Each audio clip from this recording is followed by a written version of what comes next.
Last October, a 26-year-old employee at Faurecia Emissions Control Systems in Franklin, Ohio, was fatally crushed. According to OSHA, the worker had been on the job for about a year and was placing cardboard under a machine that bends vehicle exhaust pipes at the time of the accident. The company is a subsidiary of Faurecia North America, which in 2022 combined with Hella to form Faurecia, one of the world's largest automotive suppliers, with more than 150,000 workers across more than 40 countries.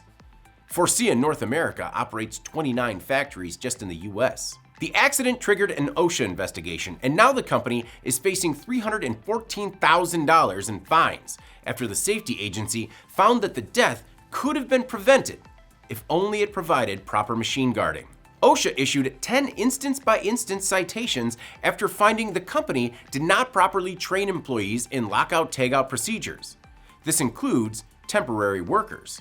Investigators also found that Faurecia failed to include detailed lockout-tagout procedures, conduct yearly safety tests, and adequately guard machines. In 2022, the company was cited for similar violations at the same location. The company has 15 business days to comply, request an informal conference, or contest the findings. In January 2023, the U.S. Department of Labor issued guidance on the expanded application of instance-by-instance or IBI citations for high-gravity, serious OSHA violations.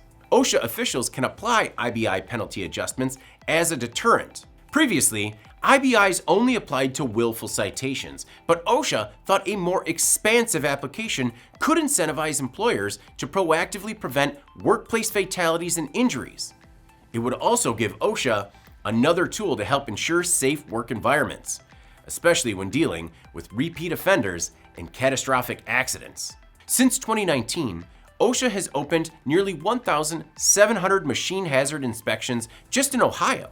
In a statement, OSHA Area Director Ken Montgomery said, quote, "Safety must never be an afterthought.